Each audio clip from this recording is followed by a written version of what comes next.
ansia, el optimismo, la vitalidad con la que cada tarde nos enfrentamos a ustedes para compartir, para disfrutar, querida Castilla y León. Muy buenas tardes, Sumario.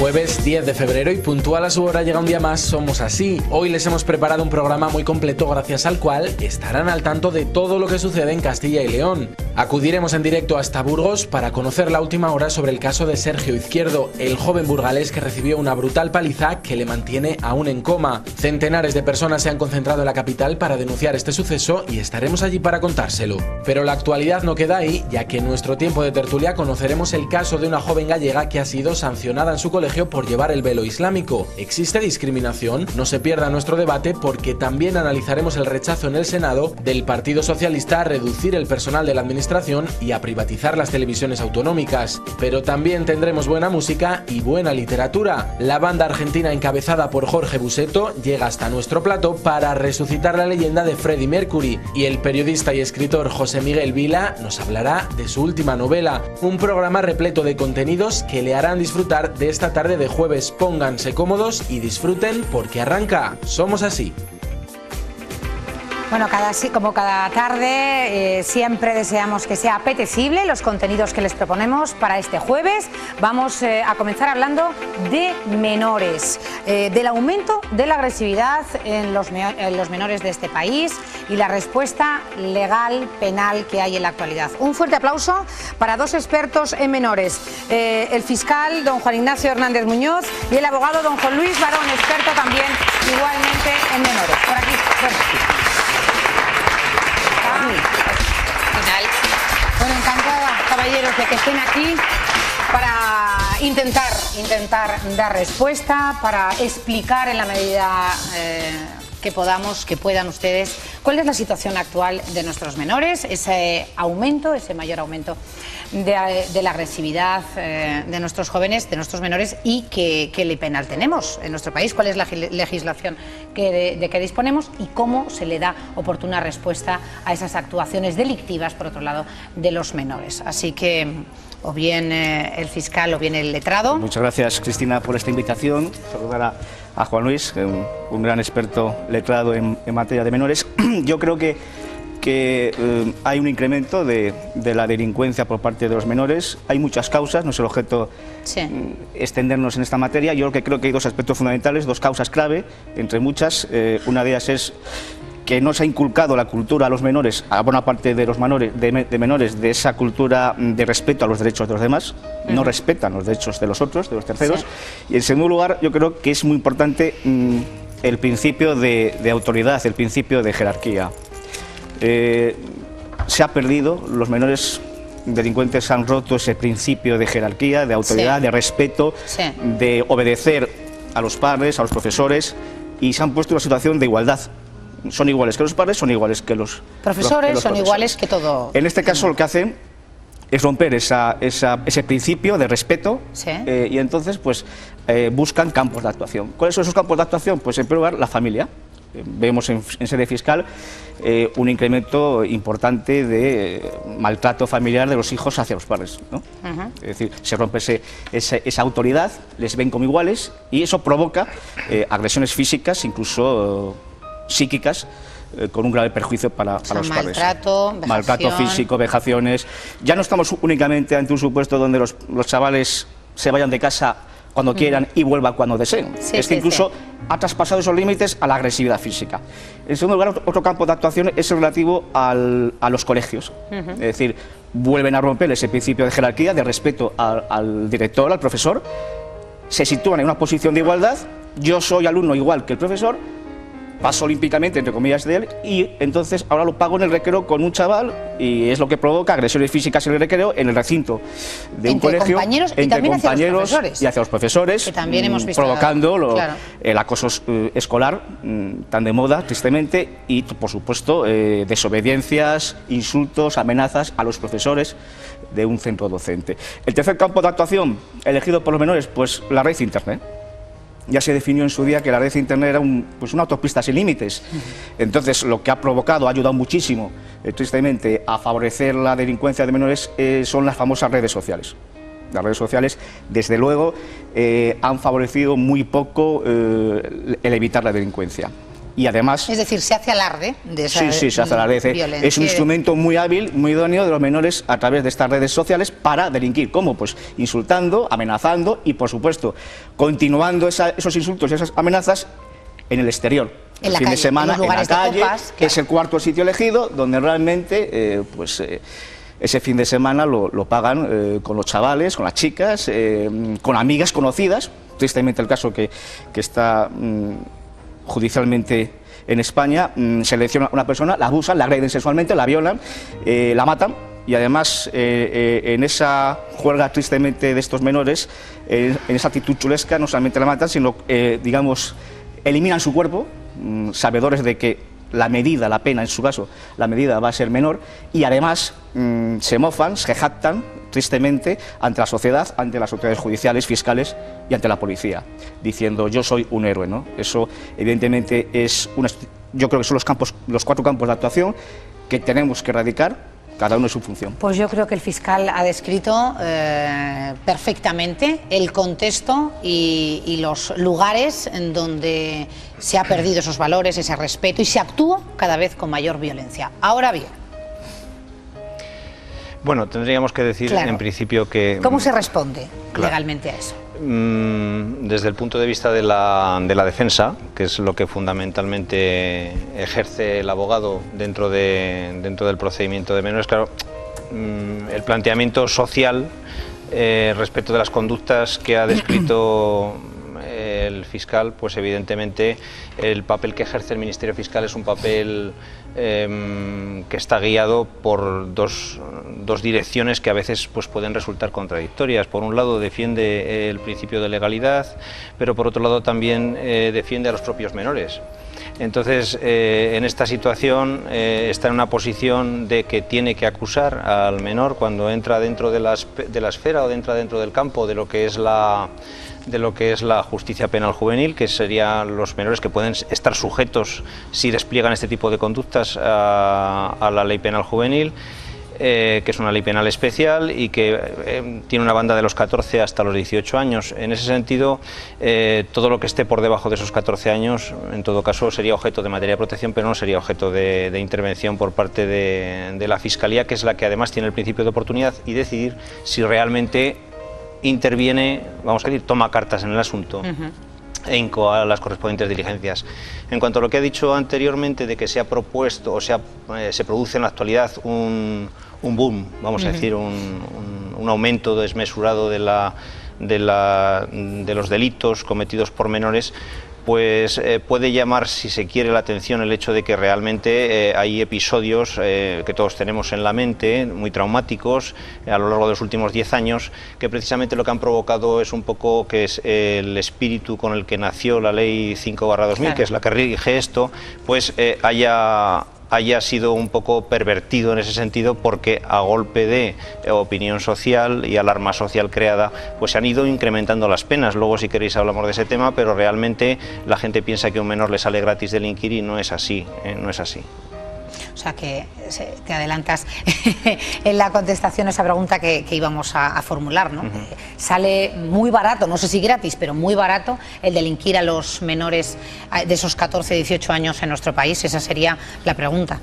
Bueno, realmente hay dos bandas de responsabilidad, de los 14 a los 16 y de los 16 a los 18, y en base a eso, pues la ley establece, tras establecer un catálogo de medidas que van de mayor restricción a menor restricción, de aplicación a los menores, luego hay unas reglas especiales que permiten al juez aplicar penas ciertamente duras. Es decir, estamos hablando de determinados delitos sexuales, delitos contra la vida, el homicidio, el asesinato, estamos hablando de delitos de terrorismo incluso, que permiten al juez aplicar penas o medidas en este caso. Pues la máxima iría para un chico de 16 a 17 años desde el año, le da esa banda de decisión, desde el año a los 8 años como máximo, más 5 años de libertad vigilada, medida que ahora curiosamente ha trascendido al ámbito del derecho penal de adultos y que antes no era aplicada. La libertad vigilada es una novedad de la reforma ejercida en el Código, o ejercitada en el Código Penal Común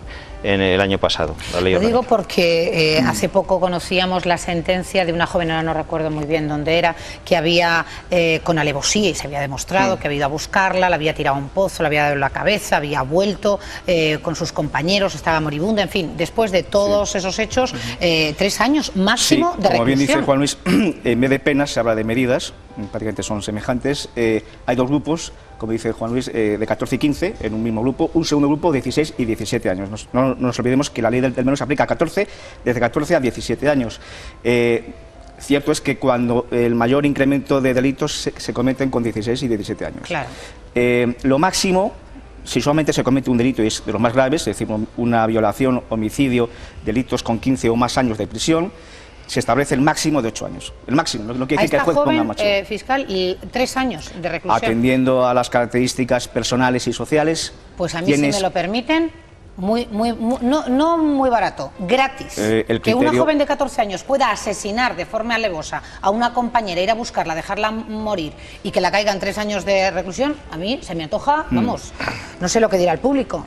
Algo se habrá quedado obsoleto en esa ley. ¿Por qué? Por esa razón, ¿no? Porque a lo mejor fue pensada en otra época, en otro momento, con otras circunstancias sociales. Ahora la juventud, los jóvenes, adolescentes jóvenes que tenemos en España, por las razones que sean, que como bien decía el fiscal en un comienzo no les vamos a analizar todos ayer, ahora no nos daría tiempo, pero ha cambiado. A lo mejor para los jóvenes de décadas atrás para un chaval bien, con 15 años que comete un homicidio, la pena máxima, la medida en este caso máxima, no quiere decir que el juez la ponga, la imponga, es de 5 años. Para un chaval con 17 años, que por ejemplo esté pendiente de cumplir los 18 dentro de 3 meses, lo máximo es 8 años. Insistimos, no quiere decir que el juez en su sentencia le otorgue los 8 años. A lo mejor no se ponen las penas máximas. No sé y un chaval con 18 años, que ha cumplido la edad, la mayoría de edad, el Código Penal establece la pena de un abanico que va desde los 10 hasta los 15 años de prisión. Es decir, que si comparamos en cuanto a un menor de 17 años, el máximo de 8 años, lo comparamos con un mayor, un adulto, por homicidio hasta los 15 años, hay prácticamente la mitad de distancia entre las penas de adultos con las medidas de los menores. La sociedad pide otra legislación. No sé si es posible una reforma, letrado, no sé si sería oportuna, pero piden otro tipo de penas debido también a ese cambio en la actuación. Hemos tenido ya 6 reformas desde el año 2000, todas endureciendo las penas, y lo que no nos podemos olvidar es que el derecho penal tiene un principio que es el principio de intervención mínima. En el caso de los menores ese principio debe de ser acrecentado porque el primer y fundamental espíritu que persigue la ley del menor, no solo en este país, en todos los países en que se aplica el sistema penal juvenil, a partir de, o en la franja de edad en la que se le aplica esa ley especial, porque por debajo de ella son inimputables, pues evidentemente es el interés superior del menor. El interés del menor está por encima de todos los intereses, aunque poco a poco se ha ido abriendo campos o ventanas a otro tipo de agentes intervinientes en el proceso. Al principio no había acusación particular, tenemos acusación particular que también la ejerce un letrado en nombre de los perjudicados, y como digo, en ese sentido no nos podemos olvidar de que la ley penal juvenil está para defender en primer lugar el interés del menor. ¿Y quién defiende el interés del muerto? Los intereses de la víctima lógicamente deben de ser también defendidos y tiene sus cauces para ser defendidos, pero estamos hablando de personas con una situación de formación que todavía no ha alcanzado la madurez. La mayoría de estas conductas se despliegan en un momento trascendental en la vida de las personas, que es la adolescencia. Sí, pero ¿por qué los adolescentes de los años 70, 80 no son como los de ahora? Quiero decir, algo habrá cambiado. A lo mejor un niño de 14 o 13 años hace décadas era eso, un niño. Ahora a lo mejor tiene mucha más información, más capacidad para estar al cabo de muchas cuestiones que antes pasaban totalmente. En principio el volumen de delitos no es que haya crecido desmesuradamente, también es cierto que hay una gran información, una gran fluidez en la información que antes no existía. Claro. Y hoy sí que existe. Entonces, claro, lo que ocurría hace 20 años, primero no teníamos una ley especial, teníamos un tribunal tutelar de menores, cuyo procedimiento no garantizaba ni seguía las directrices internacionales en ese tema de garantía de los derechos del niño, que está protegido entre otros por la Convención de Derechos del Niño del año 60. Los buenos, los niños buenos. Están protegidos en general todos los niños. Que matan, violan. Un niño cuando empieza a asumir las reglas del juego, lo que se puede hacer, lo que no se debe hacer, lo que está bien y lo que está mal, vamos a decir, tiene 7, 8 años. O sea que si nos remontamos a ese principio, habría que pensar quién es el último responsable de que un niño cuando alcanza ese grado inicial de discernimiento de lo que está bien, de lo que está mal, la introyección de las reglas del juego, habría que preguntarse quién es el responsable con 7 o 8 años de que ese niño no alcance ese nivel suficiente para actuar. La ley, interesante Cristina, cuestión. La ley es susceptible de ser mejorada, como todas las leyes, pero esta ley, una de las grandes ventajas, lo que pasa que data socialmente del año 2000, que socialmente socialmente pasa un poco desapercibido, no para los juristas, es que por primera vez en menores el que instruye es el fiscal. Y creo que hemos simplificado, hemos agilizado los procedimientos, no tengo yo por qué decirlo, tiene que ser los demás, pero creo que ha sido una de las grandes ventajas, una gran ventaja. Cierto es que hay una sensación de impunidad, pero nosotros no somos legisladores, aplicamos e interpretamos la ley y si el máximo son, por un delito, 8 años, no se puede hacer más. En todo caso, el fiscal tiene, el Ministerio Público, en virtud de la Carta Magna, tiene que velar por el interés del menor, pero también somos conscientes que tenemos que velar por la sociedad, por el interés social y público. Claro. Y no obstante, en la conducta del menor analizamos, por supuesto, los informes técnicos de profesionales y también el interés de la sociedad, porque evidentemente cuando se atenta a delitos contra la vida o integridad física hay una alarma social constante. Opciones para reformar. En el año 2006 ya se hizo una reforma importante en cuanto se agravaron las medidas de internamiento. Hasta los 8 años y hasta los 10 hay más de un delito y uno es grave. Otra opción es ampliar más el abanico de internamiento, más de los 8 años, o bien el régimen de cumplimiento. Lo digo rápidamente, en cuanto al régimen de cumplimiento, un mayor de edad, un adulto, comete un hecho delictivo, se le ingresa en la cárcel, que es, digamos, los centros de mayores, de adultos, en la cárcel. En un menor no. Un menor se le impone 5 años de internamiento y hasta, como regla general, hasta los 21, o sea, con 18 años, con 20 y con 21, continúa en un centro de internamiento de menores. Y luego, a partir de los 21, insisto, como regla general, hay excepciones, lógicamente, a los 21 se le ingresa ya en un centro de cumplimiento de adultos. A lo mejor, quizá, parte de la doctrina entiende que a partir de cumplir los 18 años se deba de reconsiderar esta posibilidad de que continúe cumpliendo la medida en un centro de menores. Obviamente habría que hablar muchísimo, se nos queda muy parca los comentarios y las intervenciones por el tiempo, pero se nos ha terminado, pero sí que esa cuestión que planteaba el letrado de ¿quién es el responsable de inculcar esos valores o que ese niño, cuando tiene esa edad de discernir entre lo bueno y lo malo, y en todo caso, los padres, ¿qué responsabilidad tienen sobre la actuación de los menores? A los dos, esta pregunta lo más breve que puedan, dado además que conocíamos las declaraciones esta semana de la madre del Cuco. Bueno, no vamos a decir quién es porque lo sabe toda España, y ella se encontraba muy incómoda, muy maltratada, porque la llamaban literalmente hija de puta, cabrona, asesina, y ella tenía que ir con guardaespaldas porque ella, ¿qué culpa tiene? Decía, ¿no? ¿Por qué la tienen que llamar todas esas... insultarla de esta manera al entrar en el juicio, en los juicios donde se está...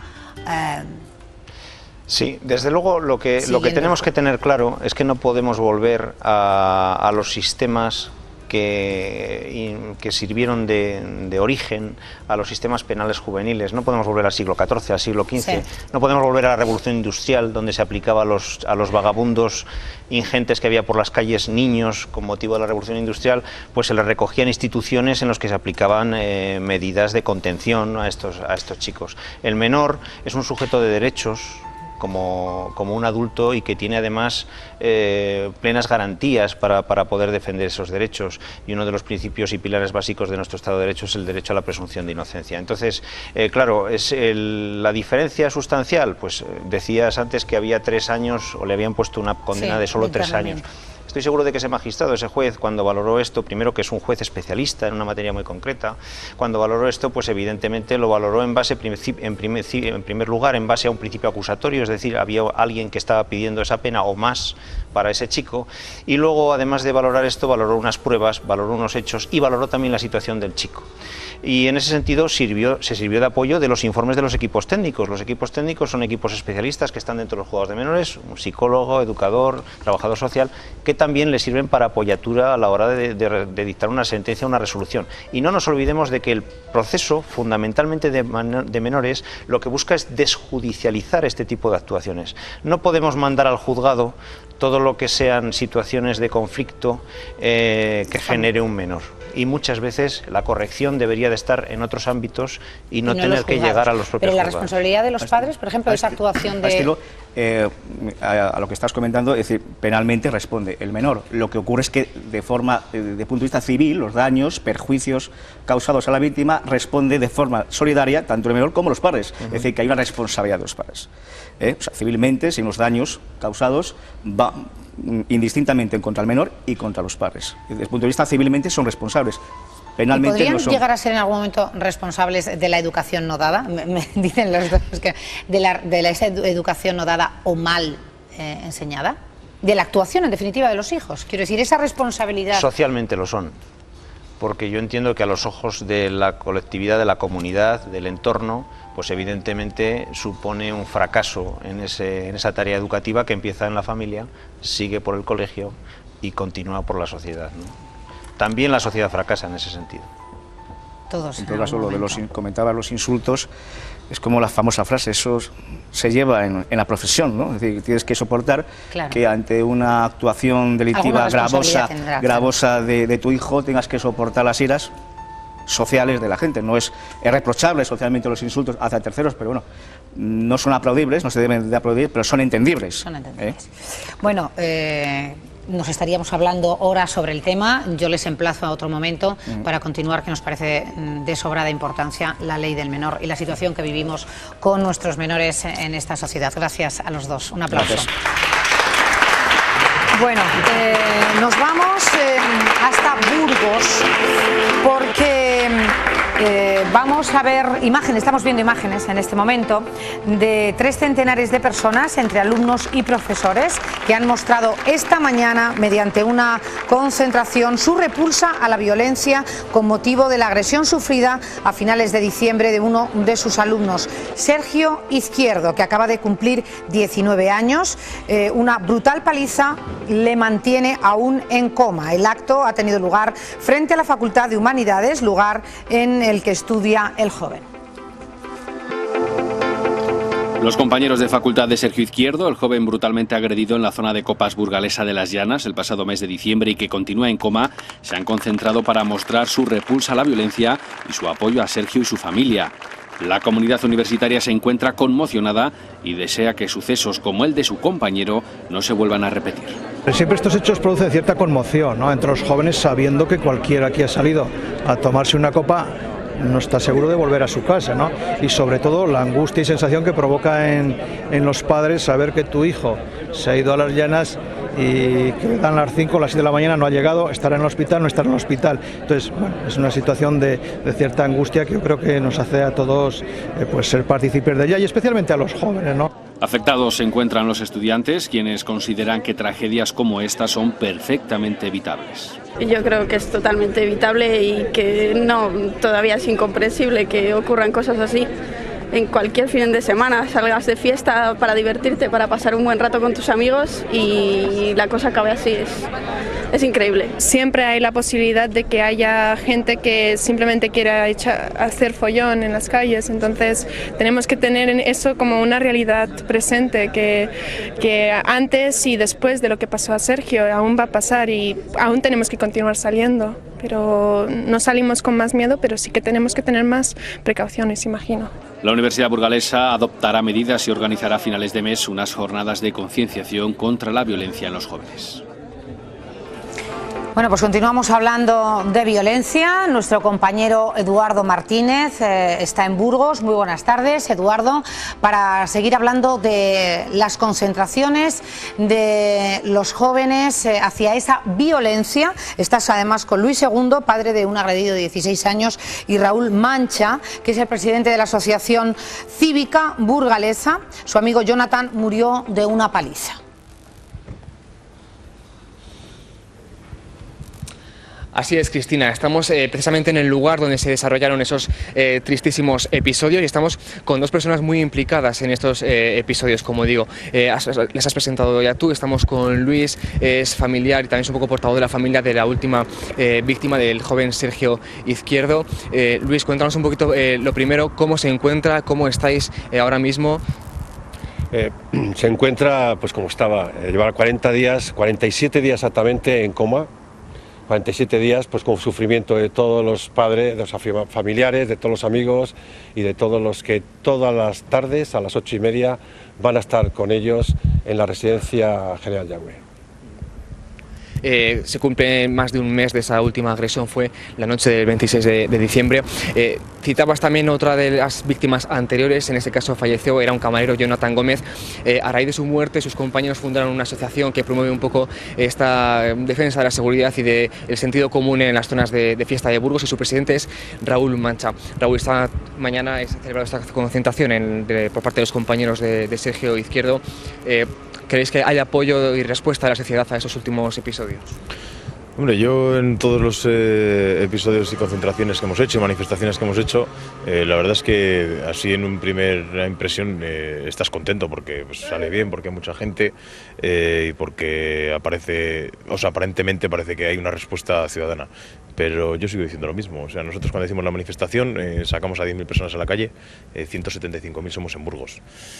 Bueno, no llega ni un 10%, entonces, bueno, tiene que concienciarse la gente, tiene que estar la gente a favor de esto, como es lógico, y tenemos que preocuparnos todos un poco, porque a todos nos toca.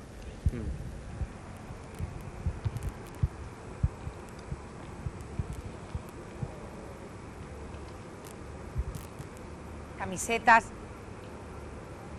Hoy te pueden matar a ti.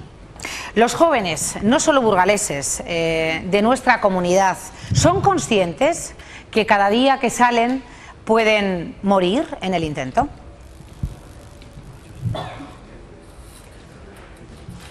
Bueno, te puedo comentar, Cristina, nosotros hemos estado aquí hablando con jóvenes de fiesta alguna noche. Son conscientes, dicen que estas cosas, bueno, siempre hay algún episodio un poco más polémico, un poco más violento en estas zonas de fiesta. Son conscientes de que pasa, pero tampoco salen, no sienten mucho esa sensación de inseguridad, por lo que nos han contado algunos. No sé vosotros, desde vuestra experiencia, ¿creéis que los jóvenes son conscientes de que está este peligro en estas zonas? Raúl. Yo no sé si serán conscientes, yo sé que lo hay, porque yo trabajo todos los fines de semana y yo sé que hay problemas en Burgos, en todos los bares, en todas las zonas, y sé que hay altercados, sé que hay violencia, sé que hay vandalismo, y lo sé porque, bueno, pues, si por H o por B al final me entero, comunicado por los compañeros, o por los clientes, o por amigos. Luis, en tu caso lo vives muy de cerca, ¿te ha tocado a ti un familiar? Hombre, yo no sé lo que dirán los jóvenes, que efectivamente, cuando no toca a uno nunca ocurre nada. Pero hay que ver que en 2 años y medio hay 3 jóvenes muertos y otro que está en coma, como he dicho antes, lleva 47 días. Entonces, solamente por esto hay que tomar unas medidas y es lo que nosotros queremos y pretendemos, solidarizarnos con todas las familias de los que les ha ocurrido hechos tan dramáticos y también que las autoridades tomen medidas, reivindicarlas, para que no vuelva a suceder nunca más. Que no nos puedan decir el día de mañana que no hemos puesto las medidas que eran necesarias. Que puede suceder, claro que sucederá, pero que no sea porque no se ha hecho lo necesario. Y eso es lo que hemos pretendido y seguimos pretendiendo, ¿verdad, Raúl? Pedir a las autoridades no una sola medida, sino unas medidas globales. Que es lo que nosotros en la concentración sacábamos una octavilla y leíamos un manifiesto con 9 medidas. Una de esas medidas que se ha concretado de alguna manera, o por lo menos se han empezado los trámites, es para esa instalación de cámaras de videovigilancia, pero hablas de más medidas, ¿no? ¿Qué os parece esta y qué otras medidas proponéis? Bueno, a mí esta me parece bien. Hay gente que a veces debate sobre si se debe poner o no poner estas medidas. Yo creo que sobre la privacidad debe de primar el derecho a la vida y la integridad física. Me parece correcto y correctísimo. Yo cuando entro a un cajero, que es mi dinero, me está grabando. Cuando entro al supermercado, me está grabando. Cuando paso por un edificio público, me está grabando. Cuando salgo con el coche, me está grabando. O sea, no sé de qué estamos hablando. Entonces, quiero decir que no será la panacea, pero será algo. Pero aparte de eso hay otras medidas más importantes. Lo que sí que aprovecho es que si el Ayuntamiento y la subdelegación se han puesto de acuerdo para solicitarlas, se haga cuanto antes y quien le corresponda, que es esa comisión de videovigilancia, pues sean sensibles al clamor popular y de alguna manera pues aprueben y se instalen. Pues gracias a los dos invitados, gracias también a nuestro compañero Eduardo Martínez. Lo que está claro es que en la sociedad existe un clamor de basta ya a tanta violencia. Gracias para nuestros compañeros desde Burgos. Nos vamos a hacer un alto para la publicidad, estamos en directo, las 6 menos 25 de la tarde y continuamos, somos así.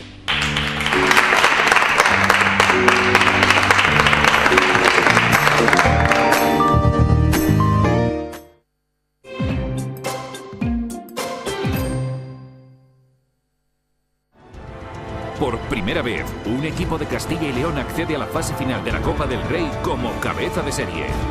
Esto es historia. Es el esfuerzo de un equipo modesto que se ha convertido en la revelación de la ACB. Blancos de Rueda Valladolid, Power Electronics de Valencia. Vive en directo la emoción esta tarde en la 7. Y además, mañana en la 8, Caja Laboral Bilbao Basket. Y el sábado la semifinal también en la 8. La Copa del Rey se juega en Castilla y León Televisión. Perfumerías Avenida. Gotas de belleza. Una red de establecimientos diseñada pensando en ti para hacerte sentir bien. Te ofrecemos la más amplia gama de productos de primera calidad. Perfumerías Avenida, donde la belleza te rodea. Perfumerías Avenida. Especialistas en ti. Hotel Foxá Valladolid. El marco más impresionante para celebrar su boda o evento. Con paseos de fuentes y jardines. Hotel Foxá Valladolid. Avenida de Madrid 46, junto Colegio San Agustín. La Junta de Castilla y León, simplificando los trámites administrativos, facilita la relación de los ciudadanos con la administración. Reduciendo las cargas administrativas, disminuye los costes de tramitación a las empresas, contribuyendo al impulso de la actividad económica. La Junta pone a disposición de ciudadanos y empresas el portal Tramita Castilla y León, donde puedes realizar tus trámites sin tener que desplazarte. Y si necesitas ayuda, llama al teléfono 012. La obesidad afecta seriamente a tu salud y la agrava con el paso del tiempo. Ahora estoy estupenda. Había probado prácticamente de todo. Y con esta decisión he ganado en salud y en calidad de vida. En la Clínica San Francisco de León, un equipo de profesionales con más de 1.500 enfermos tratados puede ayudarte a solucionar tu problema. Unidad de Cirugía de Obesidad por laparoscopia de la Clínica San Francisco de León. Si su vivienda tiene más de 30 años y necesita realizar obras para el cumplimiento de la normativa vigente, puede beneficiarse de las ayudas de la Junta de Castilla y León. No se la juegue y trabaje siempre con profesionales de total garantía, evitando la economía sumergida, poniéndose en contacto con las asociaciones provinciales de la construcción. Es un mensaje de la Confederación Castellano-Leonesa de la Construcción.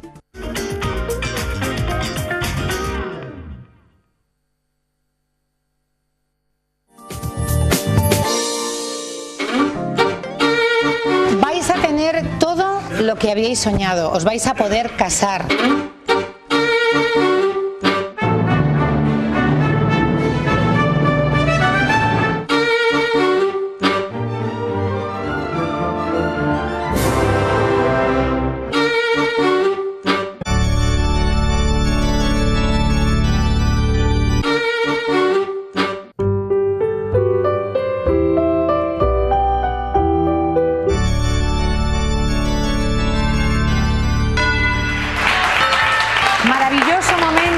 nos espera a ustedes y a nosotros el próximo 14 de febrero. El lunes vamos a celebrar por todo lo alto ese momento, esa declaración de amor, esa celebración, ese matrimonio civil, por otro lado, de nuestros protagonistas, de Dolores y de Sebastián. Y lo vamos a ver, como no podía ser de otra manera, en el programa en directo.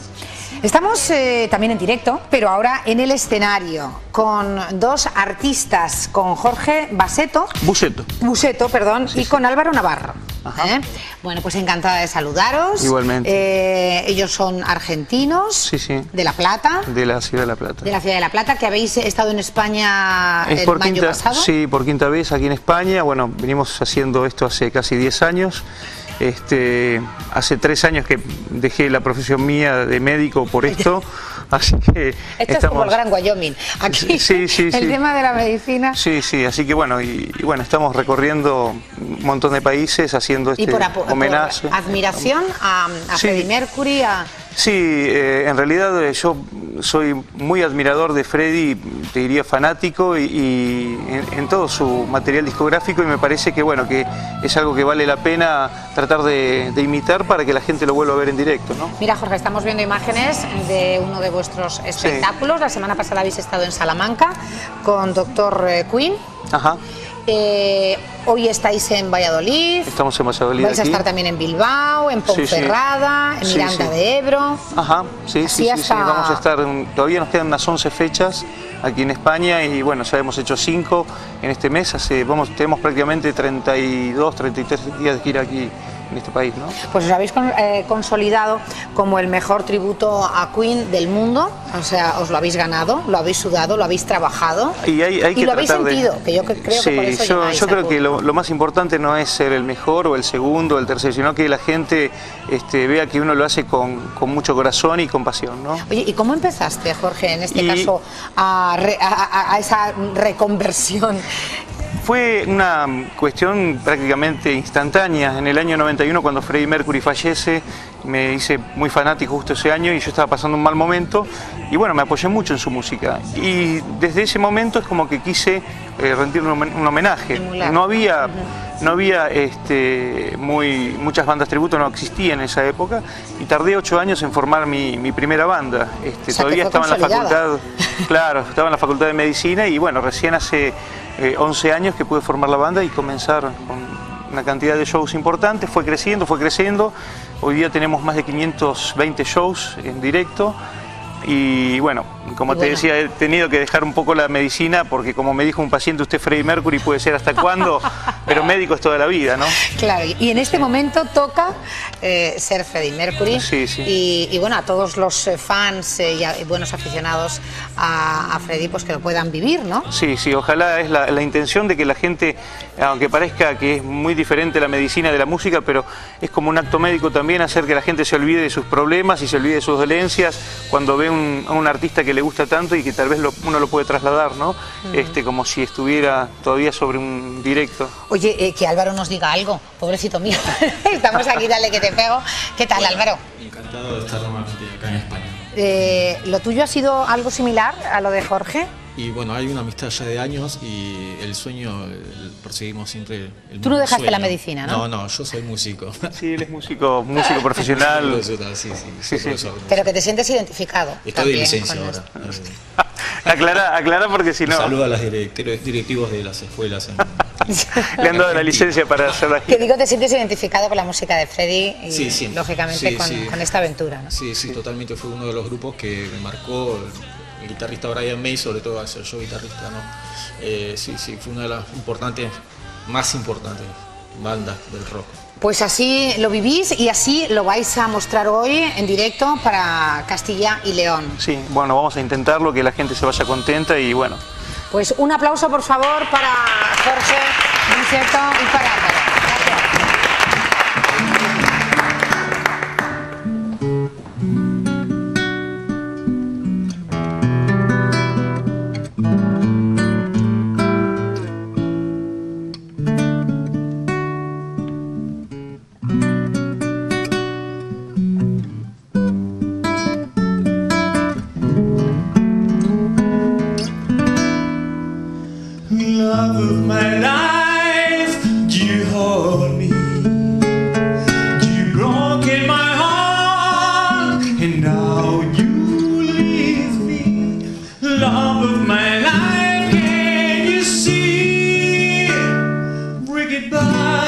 bring it back, don't take it away from me, because you don't know what it means to me.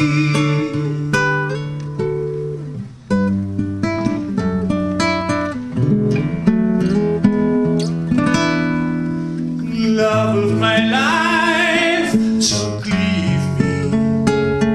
You stole in my life, desire me. Love of my life, can you see?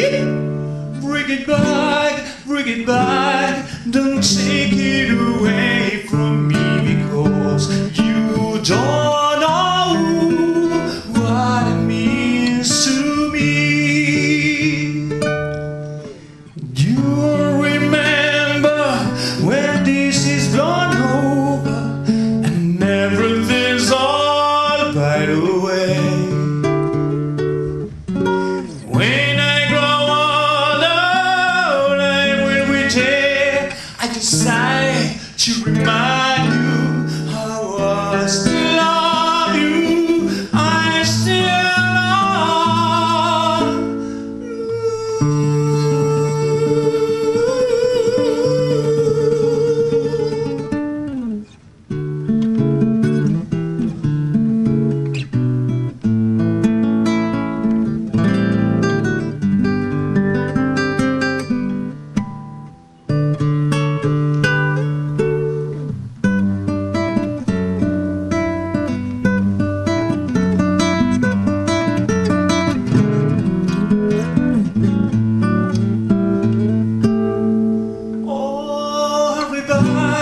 hurry back, don't take it away from me, because you don't know what it means to me. Love of my life, love of my life. Ooh, yeah.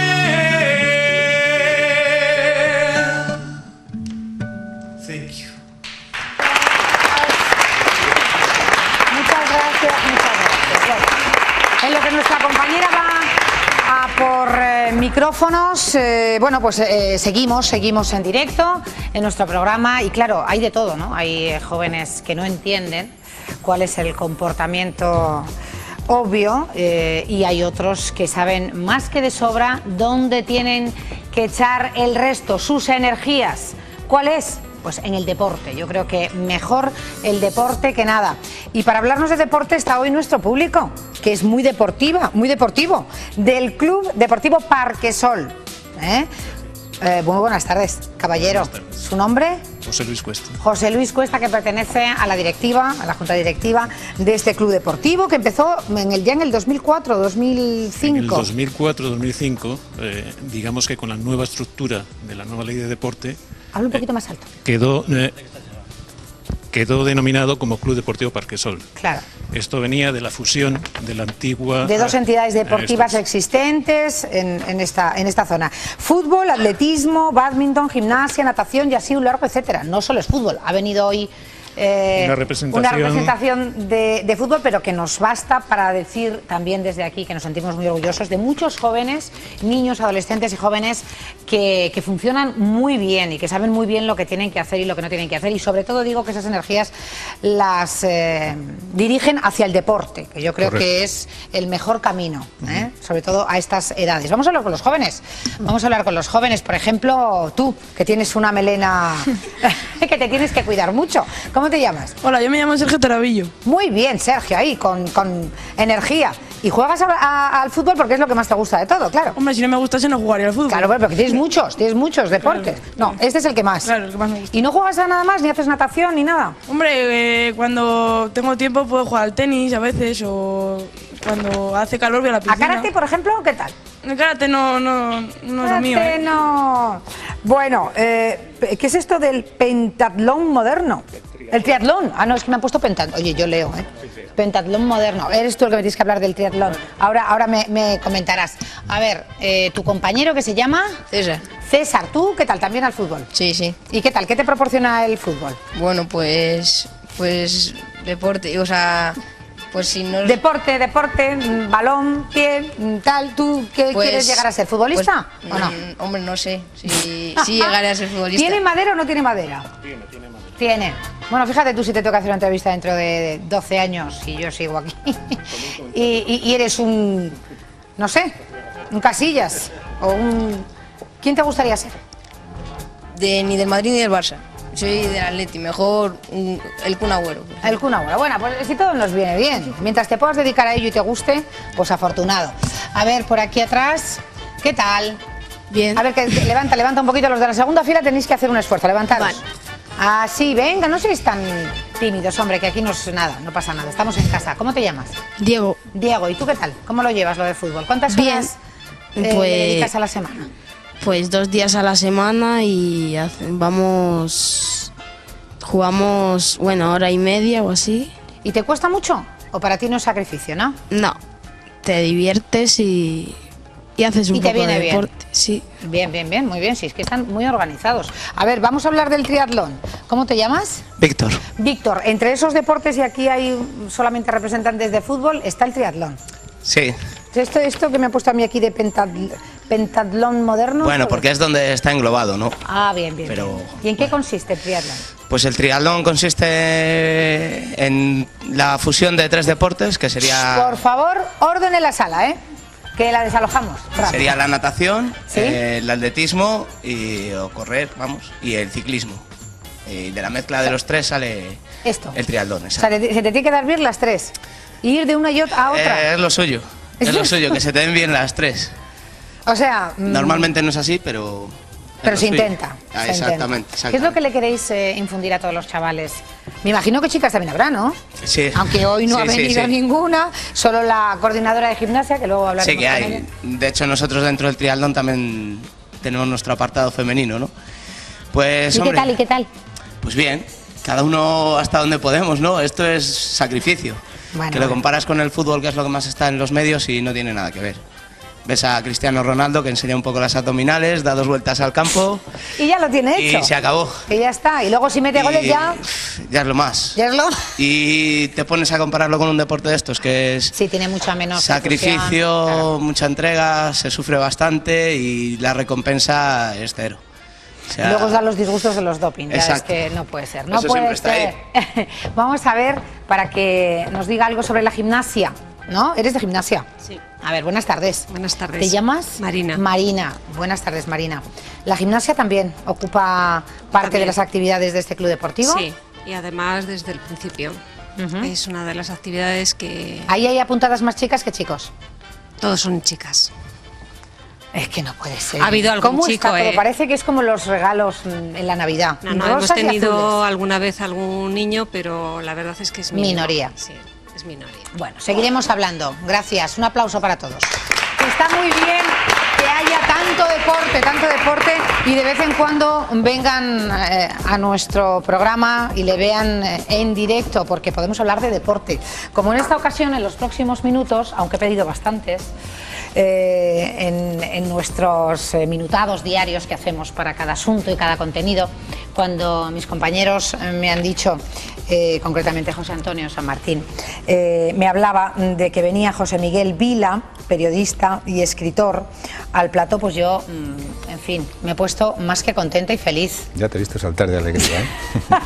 Sí, Buenas sobre tardes. todo me has visto. Muchísimas gracias, José Miguel, por estar con nosotros. ¿Qué tal estás? Encantado de volver a verte y de volver a veros, además. Y además en una nueva aventura, por lo que veo, ¿no?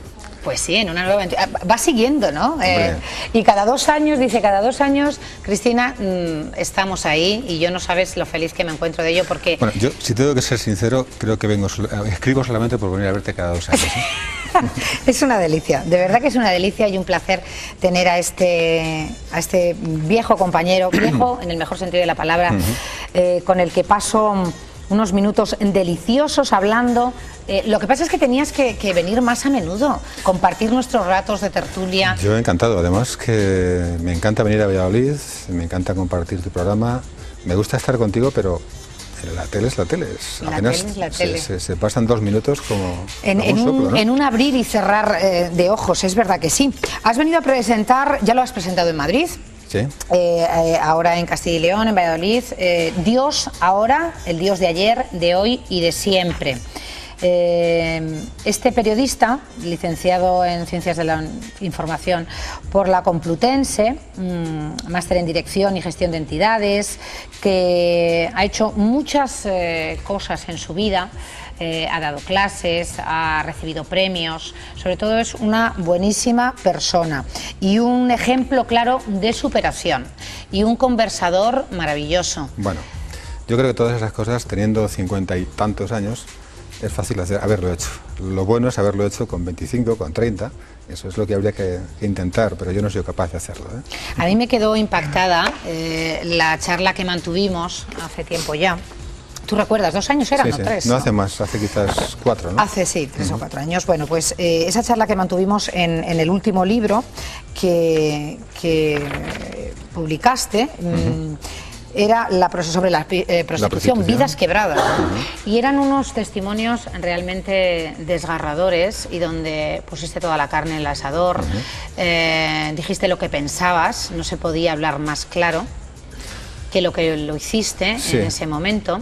Y ahora, con este nuevo título y este nuevo trabajo, hablas de Dios. En diferentes manifestaciones, ¿no? Religiosas, quiero decir, hablando de las 5 religiones más importantes del planeta, ¿no? Sí, Con es más que seguidores. En este tiempo, yo especialmente desde la óptica occidental y más concretamente desde la óptica española, parece que la religión está dejando de tener entidad propia en el ser humano, ¿no? en la vida cotidiana, y yo creo que no. En realidad, de los 6.000 y pico millones de personas que estamos en el mundo, más de 4.500 están encuadradas en estas 5 grandes religiones vivas, en las cuales me he centrado en Dios ahora. El hinduismo, el budismo, el judaísmo, el cristianismo y el islamismo. Y las he concentrado en la personalidad de un hombre y una mujer místicos de cada una de esas 5 religiones.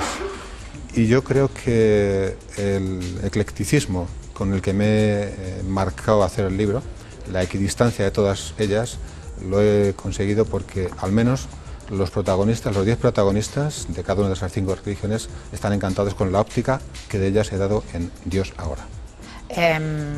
Si no quieres, no hace falta que me contestes, pero ¿tú eres cristiano? Yo soy cristiano, no de los mejores, no un cristiano ejemplar, pero sí soy cristiano. Yo no hubiera tenido cabida en ese libro, por ejemplo. O sea, has buscado testimonios... He buscado gente que se crea 24 horas lo que piensa, lo que siente y coherentes, lo que dice. ¿no? Absolutamente coherentes, y los he encontrado. He encontrado, por ejemplo, a 2 profesores universitarios, Manjula y Enrique, que son hinduistas. Por cierto que el hinduismo tiene bastante, bueno, dentro de lo poco que tiene en nuestra sociedad, pero concretamente en Valladolid hay un grupo de hinduistas bastante interesante, fuerte y numeroso, ¿no? He encontrado a 2, bueno, a un profesor, a un ex monje budista, estuvo 20 años en el Tíbet, ahora trabaja de psicólogo, es un maestro de meditación, se llama Juan Manzanera, y una chica que está a punto de terminar psicología, que se llama Natalia, y que también se cree 24 horas al día lo que profesa, lo que dice, ¿no? Con un rabino judío de 5ª generación, es decir, que sus abuelos, sus padres, sus tatarabuelos, etcétera, 5 generaciones antes han sido también rabinos, con una periodista, se llama Ruth, que es de origen sefardí, sus antepasados fueron expulsados de España, se fueron a residir al oeste de Marruecos, concretamente a la zona de Tánger, y después volvió a España y supongo que tarde o temprano acabará en Israel porque es la patria hacia donde tienden todos los judíos. Una madre de familia como David, absolutamente interesante y apasionada de lo que profesa, de lo que dice y de lo que vive, ¿no? A 2 monjes católicos, los 2 son monjes de clausura, uno por cierto está en uno de los más antiguos monasterios de Castilla y León, el de Santo Domingo de Silos, se llama Ramón Álvarez, y una carmelita descalza, seguidora también de la Santa de Castilla y León, de Teresa de Ávila, Sí. que está en un pueblo de Madrid que se llama Loeches, y a 2 conversos, partían del cristianismo y se han hecho musulmanes, que están en España en estos momentos los 2.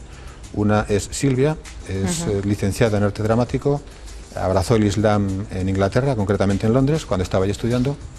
Y el otro, Hassin Ibrahim Cabrera, es un imán de nuestro tiempo porque es probablemente uno de los ideólogos del Islam en estos momentos en España, y lo hace desde un pueblecito perdido en plena Andalucía, en Almodóvar del Campo, me parece que se llama, un pueblo cordobés. Yo es que quería que abundaras en este último, en la religión del Islam, de la que tanto se habla.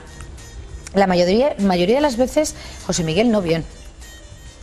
No sé si nos llegan mensajes equívocos, si no es la realidad de lo que es el Islam y de cómo se practica. Bueno, la realidad es toda. Quiero decir, hay generalizaciones que son muy peligrosas, porque cuando alguien habla del fanatismo del Islam, está poniendo como fanáticos a más de 1.500 millones de seres humanos. Y yo dudo mucho... 1.500 millones. Yo dudo mucho que esos 1.500 millones de seres humanos pues secunden las acciones de Al-Qaeda, por ejemplo, o de otras tantas organizaciones musulmanas que atentan precisamente contra los cristianos, y recientemente en Irak, en Egipto, en Sudán, en tantos otros lugares, ¿no? Yo distingo entre la religión, y no lo hago solamente en la religión musulmana, sino también la cristiana o cualquiera de las otras, y la instrumentalización que se hace de la religión por parte del poder político. Son dos cosas muy distintas. Yo he hablado con gente religiosa, y entre la gente religiosa hay gente buena, yo creo que incluso sin ser religiosa. El ser humano profundamente hace el bien que puede a la gente que puede, en el sitio que puede, y además generalmente sin esperar nada a cambio, y para eso no hace falta ni siquiera creer en Dios. Luego hay otra gente que, apoyándose en Dios, lo cual es muy difícil de sostener, es capaz de matar a un hermano, a un ser humano. Eso es muy fuerte. En nombre de Dios. Y en nombre de Dios. Y tú con los testimonios, los protagonistas del islamismo, seguro que habrás hablado de estas situaciones, ¿no? Y de cómo se mueve el mundo. Por ejemplo, concretamente en España, después del 11 de marzo, los musulmanes lo pasaron bastante mal por razones obvias, ¿no? Claro. Y no, yo creo que hay gente de todo en todos sitios, y yo creo que también entre los musulmanes fundamentalmente hay gente buena. Y cuanto más profesan la religión, pues gente más buena, al margen de ciertas diferencias. Yo digo, y además no lo digo yo, pongo voz a lo que el Papa anterior, Juan Pablo II, dijo poco antes de morirse, ¿no? Que las cosas se propongan, pero que no se impongan, y eso dentro y fuera de la civilización occidental. Me gustaría que eso, que surgieran, si tengo algún pero que dar, por ejemplo, al ámbito musulmán, es que no surjan más voces críticas dentro de ese ámbito, cuando de vez en cuando suceden cosas como las que hemos comentado de Egipto, de Irak o de Sudán. Claro, y cuando escuchas o escuchan tus personajes que la paz en el mundo va a terminar por el Islam, por la religión del Islam y por esos fanatismos. Bueno, yo he profundizado bastante con los 10 personajes, con algunos he estado hablando pues más de 20 horas, por ejemplo, para que te des una idea. Pero claro, hay cosas a las que no se puede llegar. Son 352 las páginas que contiene el libro, 10 ahora, de las cuales he dedicado aproximadamente pues como un 10 o un 15% a hablar de la cultura, de la sociología, de los fundamentos, incluso litúrgicos, que mueven a cada una de esas religiones, y el resto a conocer la materialización de esa religión en dos personajes, concretamente los que he citado hace un momento, 5 hombres, 5 mujeres, y cómo viven atentos a su religión, atentos a su mundo y además atentos a su vida. Y yo llego a la conclusión, desde un punto de vista absolutamente ecléctico, porque a mí no se me nota en el libro, que hay gente, como te he dicho hace un momentito, buena en todos sitios. ¿Y te han sorprendido cosas del cristianismo, por ejemplo? Me han sorprendido, por ejemplo, cosas como que el padre benedictino, el padre Ramón, me dijese en un momento determinado, que lo puse entre la espada y la pared, como tú estás intentando hacerlo conmigo, que de quién se sentía más próximo, por ejemplo. Le dije una vez, si de un cristiano tibio o de un budista, que para mí es la menos religión de las 5 religiones, y tiene más componentes, digamos, psicológicos y, de filosofía, de filosóficos, vida, ¿no? Que religiosos. Si de un convencido budista o de un tibio cristiano. Y me dijo que sin lugar a dudas de un convencido budista. ¿Y te quedó? Me dejó absolutamente perplejo, aunque por otra parte también tengo que decirte que me lo temía, ¿no? Claro. O una mujer con la fuerza de la otra cristiana que me estás diciendo, de Benedicta, que es guineana de origen. Es curioso, pero dentro de los 10 personajes están de 4 continentes y además prácticamente, aunque parezca otra cosa, siempre uno tiende a pensar que uno es lo que acaba mamando de pequeño, etcétera. Bueno, pues de estos 10, y no los escogí voluntariamente, o quiero decir con conocimiento de causa, 6 de ellos nacieron con religiones distintas a las que profesan. Entre otras, por ejemplo, Benedicta, que es de origen animista, es decir, que adoraban pues los seres de la naturaleza, los animales, etcétera, etcétera, y acabó abrazando el cristianismo en la época en que Obiang entró en el poder, ¿no? Ay, qué delicia siempre hablar con José Miguel, que hoy va a estar a las 8 de la tarde. A las 8 de la tarde. 8 de la tarde, o sea que les da tiempo a ver el programa entero como tiene que ser y después ir a la librería Margen en Valladolid. Yo les emplazo a que vayan, no se van a arrepentir porque es un placer tener enfrente a una persona como José Miguel Vila. Y mientras hablaba yo le miraba y digo, fíjate, digo que yo desde que le he presentado no he dicho en ningún momento que era invidente. Es que, claro, para mí José Miguel, no sé, es que es todo menos invidente, aunque lo seas. Es algo más, claro, pero para que las personas, bueno, también te circunscriban, has ganado premios dentro de la ONCE, has dirigido la radio, también, radio no, ONCE, ¿no? Radio ONCE, en fin, por hablar un poco de tu currículum y que, bueno, pues está ahí como si es rubio o tiene canas, ¿no? Cuando uno viene como escritor, se pero claro, como escritor, y yo digo, bueno, es que no he dicho, fíjate, ni que pertenece a la ONCE, ni que lleva su vida dedicada a música. Pues no, porque me interesa mucho más hablar de Dios ahora, del por qué te ha interesado hablar de estas 5 religiones, José Miguel. Bueno, pues porque como decía antes, casi nada es lo que parece. La gente se para poco tiempo a pensar, a profundizar en las cosas, y yo he creído ir a contrapié, a contrapunto, y tratando de poner sobre la mesa un tema que es de eterna actualidad, porque la religión más antigua de las que aparecen ahí, la hinduista, tiene 5.000 años y yo creo que ya está bien. O sea que no vino ayer ni anteayer. ¿Por el descreimiento que hay ahora o que has notado en nuestra por el descreimiento y por el desconocimiento. No me quiero poner pedante, pero valores. Un escritor, Bertrand Russell, escribió hace, a mediados del siglo XX, un libro en el que titulaba ¿Por qué no soy cristiano? Porque otro escritor, español en este caso, José Antonio Marina, contestó unos cuantos años después con un título que decía justamente lo contrario. Decía ¿por qué soy cristiano? En el fondo lo que estaba pasando es que no estaban hablando de lo mismo. Al hablar de cristianos no hablaban de lo mismo, y yo creo que lo que hace falta es precisamente esto, ¿no?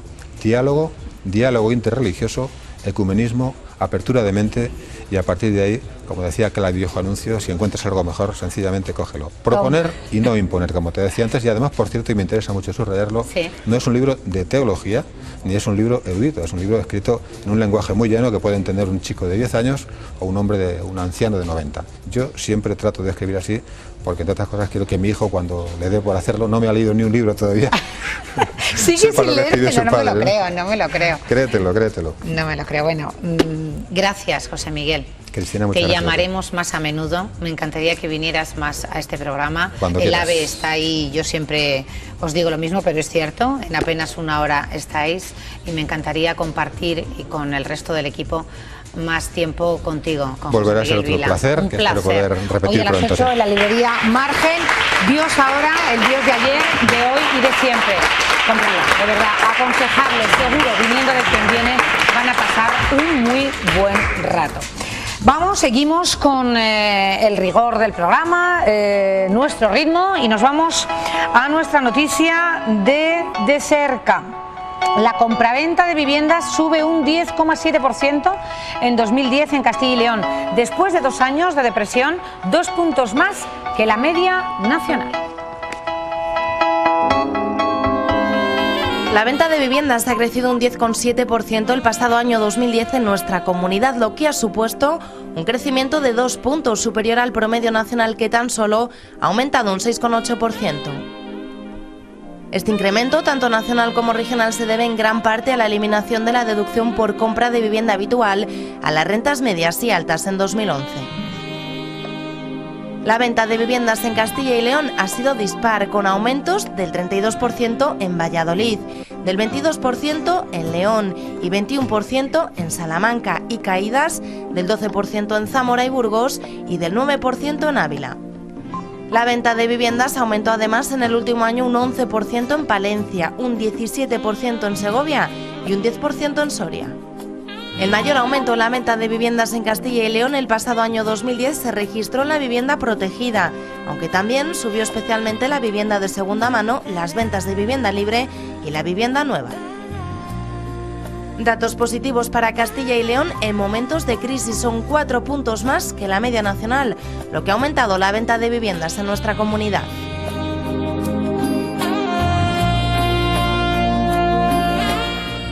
Bueno, nuevamente buenas nuevas, buenas noticias para nuestra tierra, para Castilla y León. Ayer a la cabeza de Europa en calidad de vida. Bueno, vamos a nuestro tiempo de tertulia, 18:08 minutos de la tarde en directo. Un fuerte aplauso para Álvaro Fernández Álvarez, Elio Romero y Alfredo Hernández, por favor. Si el doctor no pasa, se quedan ahí. Menos mal que pasas tú, Elio, porque por esa deferencia caballerosa digo, no entran. ¿Qué tal, Alfredo? Un placer. ¿Qué tal, Álvaro? Bueno, pues vamos a comenzar. Ayer hablamos largo y tendido, se profundizó y además agradezco las intervenciones de personas que llamaron para hablarnos de cuál es esa integración social y el modus vivendi de muchos inmigrantes, concretamente de religión islámica. Conocíamos hoy la siguiente noticia de la sanción por llevar velo en un colegio gallego y la Xunta de Galicia respalda a este colegio. Vamos a escuchar la noticia. Redouane Hakim, 11 años, musulmana, viste velo islámico. Esa es la descripción de la joven española de origen marroquí a la que se le ha prohibido participar en las actividades extraescolares de su colegio, el Centro Novo de Arteixo, en la provincia de La Coruña. El motivo, llevar el velo islámico en el aula. La polémica está servida ya que este es el primer caso conocido en Galicia. El gobierno regional defiende la autonomía de cada centro para establecer su reglamento interno y, por lo tanto, respalda la prohibición en esta escuela de llevar en el aula cualquier prenda que cubra la cabeza, en este caso el velo islámico. La polémica que ha llegado hasta la política es para la alcaldesa de esta localidad un tema injusto y ha reprochado al centro que adopte una norma que rompe con la convivencia hasta ahora sin problemas con la comunidad musulmana. Se ha solicitado al consejero de Educación que tome cartas en el asunto y establezca una única norma de obligado cumplimiento en todos los centros educativos para evitar así que cada colegio regule de forma autónoma esta cuestión que daña de una forma u otra a la convivencia entre culturas. La respuesta del responsable de Educación fue acusar a la alcaldesa de boicotear la decisión del claustro y el consejo escolar del centro educativo. Por su parte, el director del Colegio Público de Arteixo defendió la prohibición en clase, pero no en el recreo, de llevar la cabeza tapada y señaló que no es un tema religioso ni de racismo, sino simplemente de igualdad. Opiniones a favor o en contra, lo cierto es que la niña es la que hasta ahora se está viendo afectada por esta situación. Además, aparte de impedirle asistir a clases extraescolares, podría ser expulsada del centro de 3 días a 1 mes. ¿Existen intereses políticos en todo este asunto? ¿Debería existir una norma común para todos los centros? No lo veo muy bien que lleven el velo. Lo mismo que los demás, otras cosas lo hacen, también tampoco yo deberían hacerlo. Como te diría yo, para no caer en tópicos. Mal, no sé, porque no tiene por qué, si es su religión, no me parece bien que la sancionen, vamos. Pues yo esas cosas, la verdad que es un poco politiqueo, yo pienso. Si el colegio tiene prohibido llevar la cabeza cubierta, esa es una manera de llevar la cabeza cubierta. Es un tema que no me atrevo a tocarlo, teniendo en cuenta que he estado yo allí en el mundo, he estado en Túnez y tienen más libertad de las mujeres en Túnez que aquí. Hombre, llevar el velo es una cultura, ¿no?, que tienen los países árabes, musulmanes. Hay que respetarlo. Hombre, en España no hay por qué permitir el velo. No me parece correcto, aunque hay que respetar todas las culturas y todas las religiones, pero yo creo que si en España tenemos una cultura y tenemos una religión y ellos han venido de fuera, creo que lo lógico es que respeten las formas. Es su cultura, la cultura de esa niña gallega que tú me dices, ¿no? Pero que se puede llevar el velo, pues no sabría decirte, la verdad, no sabría decirte, no sabría. Ahora, ¿se debe de permitir llevar la cabeza cubierta en un colegio?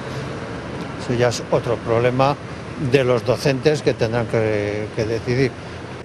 Depende si es solo un pañuelo o si se tapa la cara. Pero si está prohibido llevar velo, o sea, la cabeza cubierta, eso es una manera de llevar la cabeza cubierta. Bueno, pues ahí está ese interrogante, esa pregunta. Ayer también se tocó ese tema y de ahí venía bueno, la postura de algunos contertulios y algunos telespectadores que nos llamaron. A propósito, pedir disculpas a todas las personas que ayer desearon entrar en directo para dar su opinión. Somos conscientes que son muchas las personas que llaman y no siempre se les puede dar cabida a todas ellas, pero en ningún caso, en ninguno, de verdad lo hemos hecho, bueno, para no dejarles expresar. Muy al contrario, este es un teléfono gratuito, por otro lado, y donde todos ustedes son libres de dar su opinión, sea la que sea, en total libertad, siempre que haya respeto. Pero hay veces que, bueno, pues son tantas que no pueden entrar. Pero desde aquí pido disculpas, no vetamos a nadie. Se lo puedo asegurar que si hay un programa donde hay libertad total para opinar, es este. Dicho lo cual, ¿hay que sancionar la utilización del velo en las aulas? Yo no creo que haya que sancionar nada.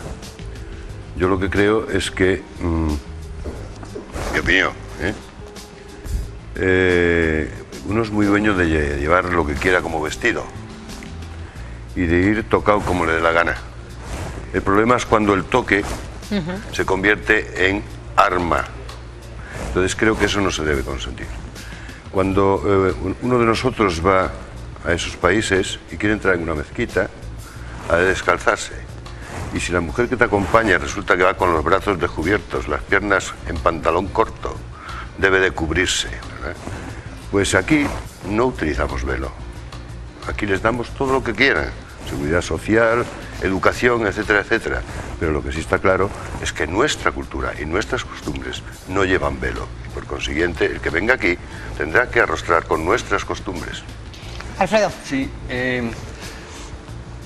la primera parte totalmente de acuerdo, en la segunda también.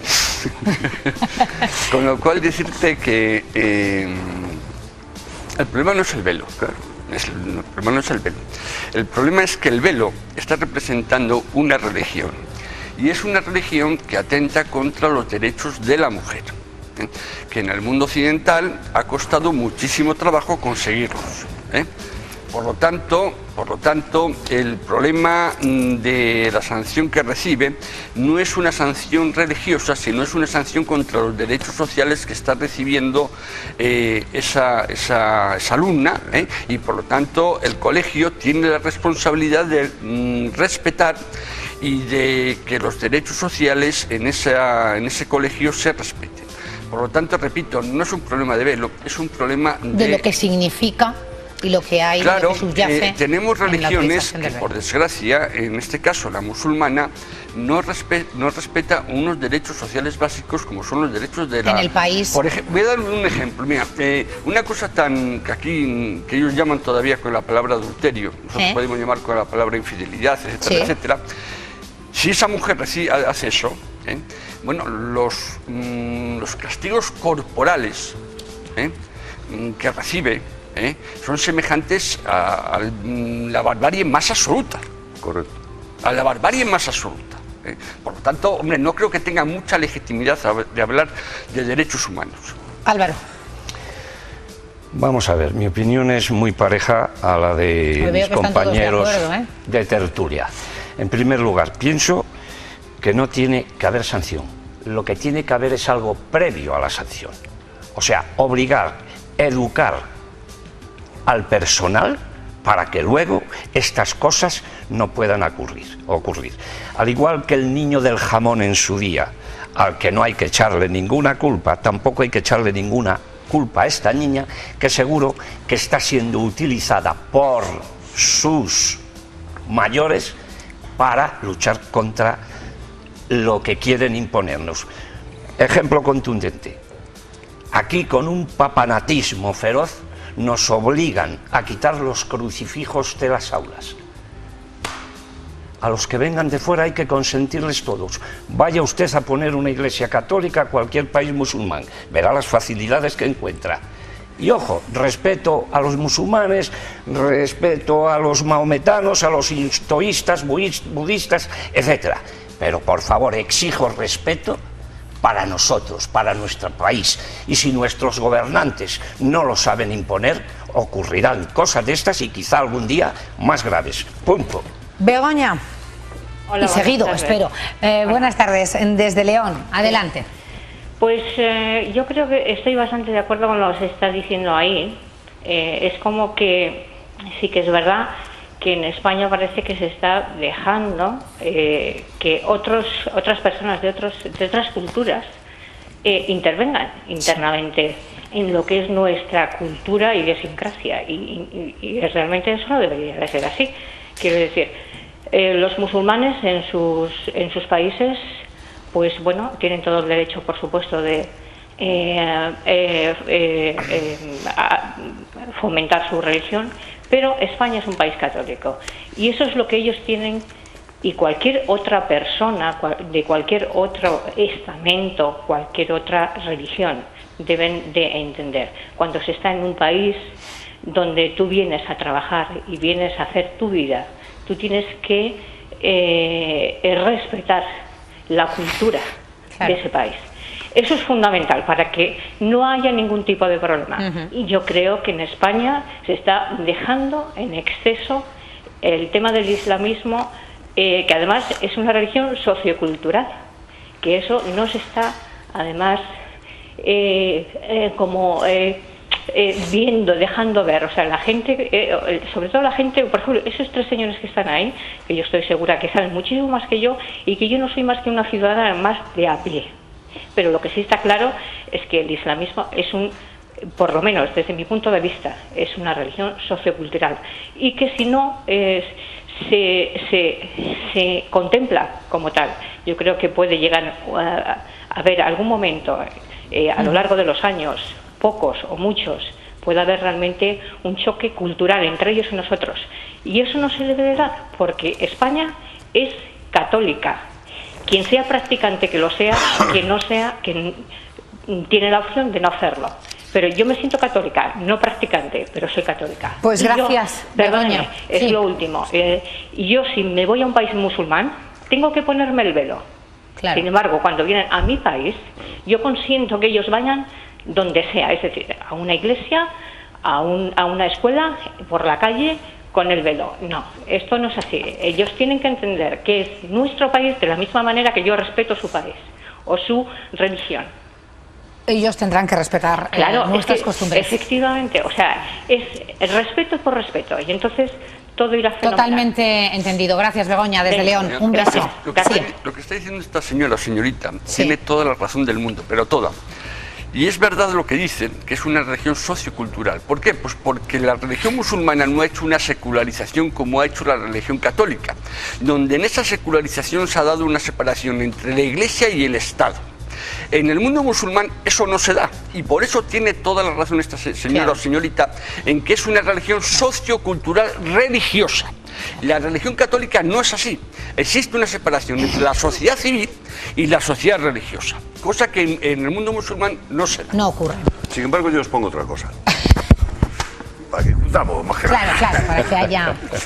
En el primer Consejo de Ministros de este año se aprobó la igualdad de trato, que pasará a tomar efecto pues a partir de abril o mayo, y en donde precisamente una de las cuestiones que había era esta, la de que no se podía hacer discriminación, entre otras cosas, en el velo, la religión, el sexo, el aspecto físico, ¿no? Entre otras cosas también están metidos los obesos ahí, ¿no? Entonces todas estas cuestiones son importantes. El problema es que ¿por qué tenemos que hacer eso? O sea, nuestra cultura tendría que ser una cultura de, puesto que somos un país desarrollado, presumimos de eso, de tolerancia.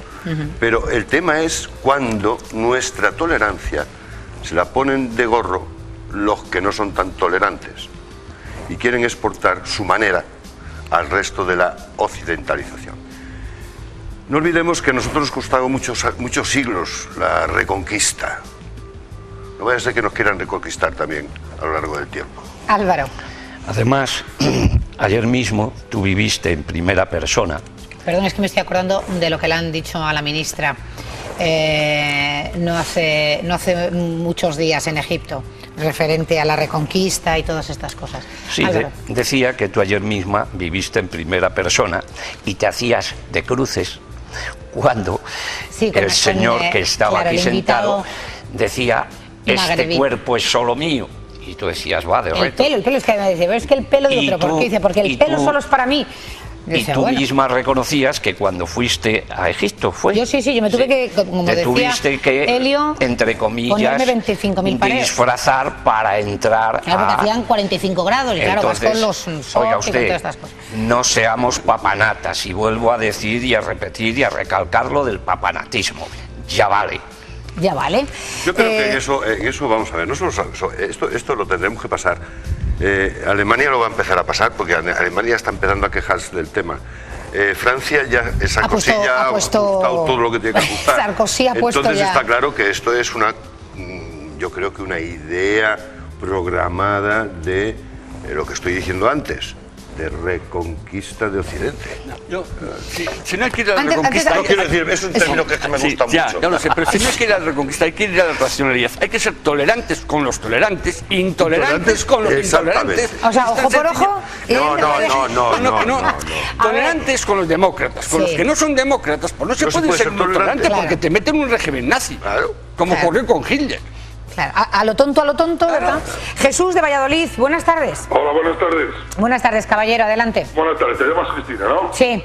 Llevo algunas tardes ya oyendo el programa, os felicito por ello. Pues gracias, Jesús. Intenté llamar ayer y ayer no pude. Pues... Hubo un señor que se llamaba, me parece que Acelime, que era de Palencia, no sé dónde y tal. Llamó desde Palencia, efectivamente. Sí, y dijo una cosa muy curiosa, que estudiemos nosotros lo de ellos para saber cómo son ellos. Yo pienso que tendrá que ser al revés, que estudien ellos. Sí, si nos fuéramos a vivir nosotros allí, sí, ¿verdad? Claro. Aunque fuera a modo de... Bueno, me explico. Te lo digo por mis propias carnes porque tengo 64 años ya. Bueno, lo voy a hacer ahora en marzo. Y estuve en Melilla la Mili en el año 69. Uf. Bueno, estuve en regulares, estuve conviviendo más o menos con ellos porque había dos señores que eran militares todavía de cuando Franco, que yo estaba en la escuadra de gastadores y ellos estaban con nosotros allí conviviendo. Sí. He estado en el extranjero, he estado casi en toda España y en todos los sitios he hecho amigos. Pero a los moros, decía mi abuelo refrán, que el que nace gorrino muere cochino. No hay quien los meta en vereda. Son desconfiables. Tiene que ser lo que ellos digan. Imagino, Jesús, que no todos, ¿no? Yo creo que también sería injusto porque habrá personas que sean maravillosas, acogedoras. Yo quiero creer, y además lo creo, ¿no? Que las generalizaciones siempre conllevan injusticias. Vamos a intentar hablar de lo que es esa poca integración que tienen algunos, de entender el porqué y, por supuesto, emitir opiniones. Pero yo creo que generalizar le pediría que no lo hiciera. Ya, pero quiero decirle que es muy difícil la integración, porque le quiero decir que son como piedras. Nos dices una cosa y no te voy a decir, porque nosotros nos daban una orden de que no entraran a vender sardinas y cosas que nos vendían allí cuando estábamos de maniobras y te jugabas que te metían en el calabozo, pero no te hacían ni caso. O sea, nos decías que no podían vender sardinas o chumbos y líos, chavales como mayores, y se metían y incluso tenías carta abierta, no para matarlos, pero para pegarlos, y claro, a ver quién se atrevía a pegar a un chaval. O sea, que quiero decir que la integración es muy difícil. Y si el día de mañana son más que nosotros, nos tenemos que acatar a ellos, porque le digo que es imposible. Bueno, Jesús, que no sé, poco optimista, ¿no? Pero vamos a intentar que esa integración se produzca. Gracias, un beso, Jesús. Sí, yo estoy de acuerdo mucho, pero no me ha gustado las comparaciones. Ese refrán no me ha gustado. Lo que sí está claro es que cuando uno va a una casa de alguien, procura adaptarse a la manera en que se está viviendo en esa casa.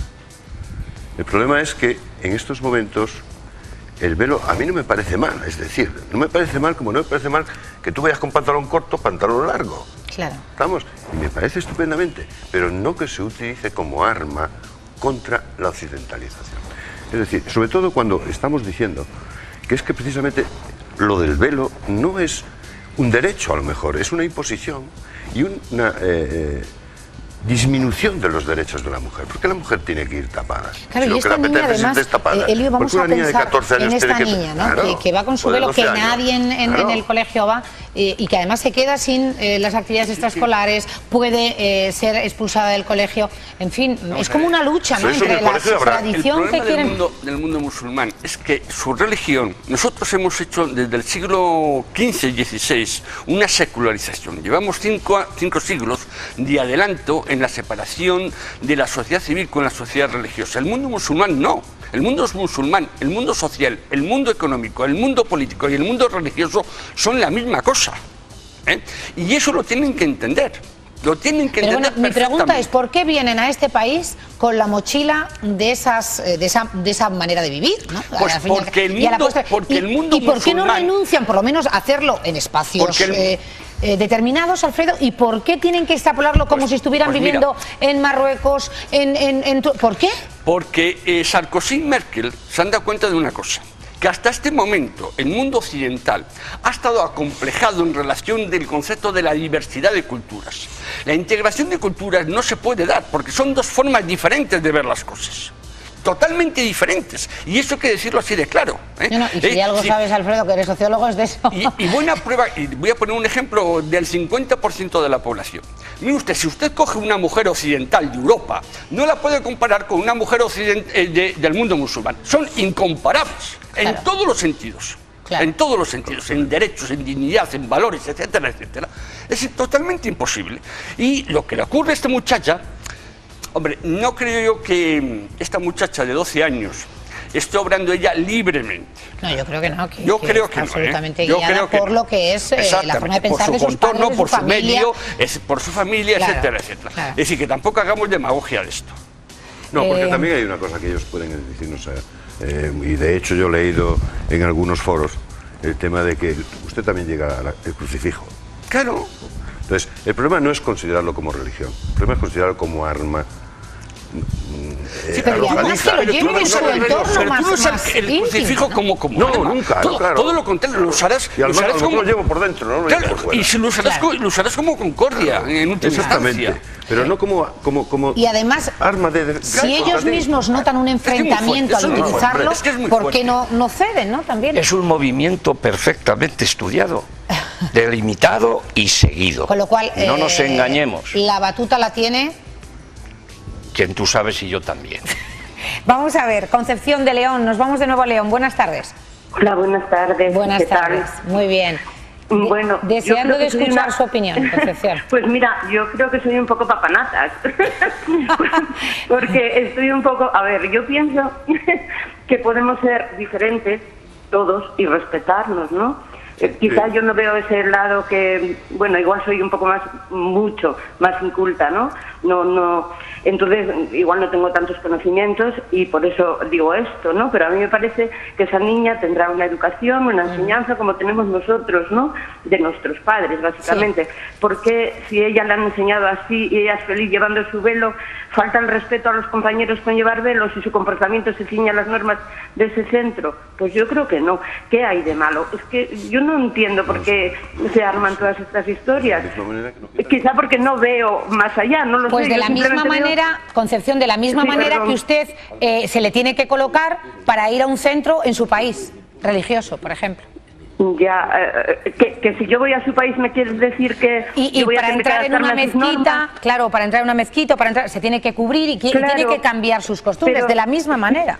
Pero mira, yo por ejemplo tengo casi 60 años y yo me acuerdo cuando era pequeña que se llevaba velo en la iglesia, por ejemplo, ¿no? Sí, también. Y había que llevar la manguita cubierta a las chicas y minifalda no, y esas cosas, ¿no? Y era, vamos, impensable entrar en una iglesia en esas condiciones.